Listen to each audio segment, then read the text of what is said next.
How is it going everybody, Mr. Android here. Well, if you just bought yourself a brand new Galaxy A52, then this video is going to be super useful for you. Today, I will be showing you 10 important settings that you need to change on your Samsung device right now. Guys, make sure to watch this video till the very end. Also, let's aim for 1500 likes on this video. So drop a like, leave a comment and let's get started.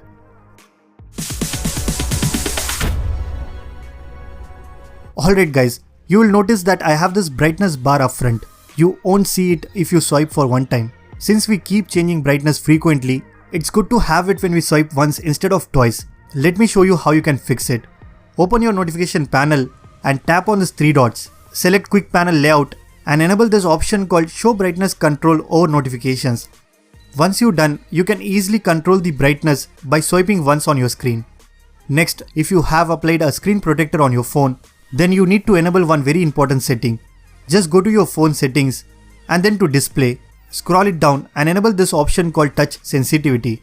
What it does is, if you have applied a screen protector, it will increase the touch sensitivity of your screen. Basically, it improves the touch response and makes your screen much better to use with any screen protector. Next, if you go to settings and search screenshots, you will get screenshot and screen recorder. Simply select it and turn on this option called delete shared screenshots. Now whenever you take any screenshot on your phone, it gets automatically deleted once you share it with your friends. This way it will not be saved into your gallery and you can save a lot of your phone storage as well. Now if I just press and hold the power key, it opens Bixby Assistant instead of power off menu, which doesn't make any sense. All you have to do is go to your settings and search for side key. Here you change that configuration to power off menu.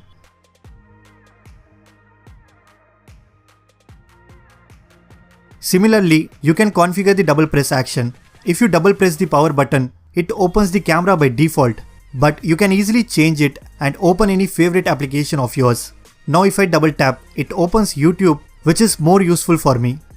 One of the first and most important thing I do whenever I get a Samsung phone is disabling all possible ads and marketing notifications from Samsung. To disable this, just go to your settings and then to privacy.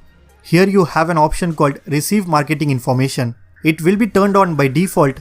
Make sure you have disabled it. Now you will not receive any ads from Samsung about their newly launched phones. Next is how you can turn on auto call recording. So go to your phone dialer and then to settings. Here you will see something called as recording calls. It will be disabled by default.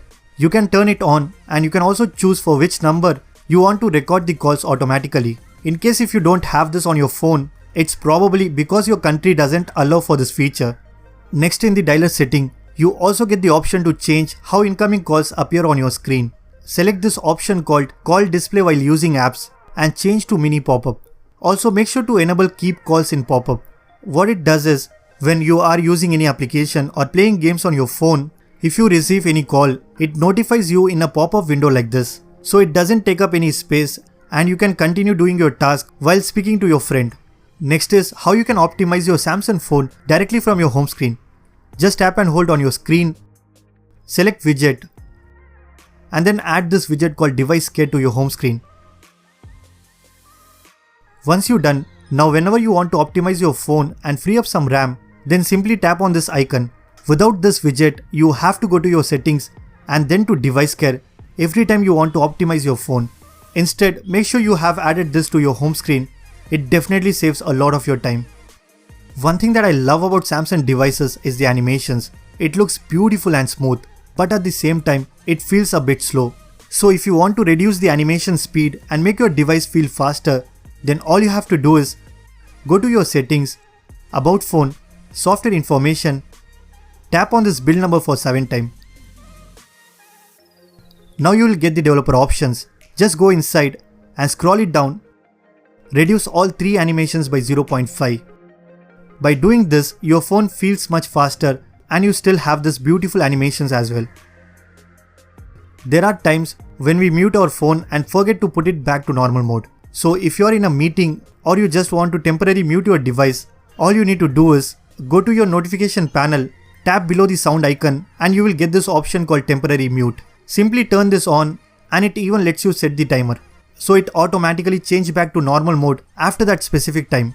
Definitely try it out, it is super useful. So that's pretty much it guys.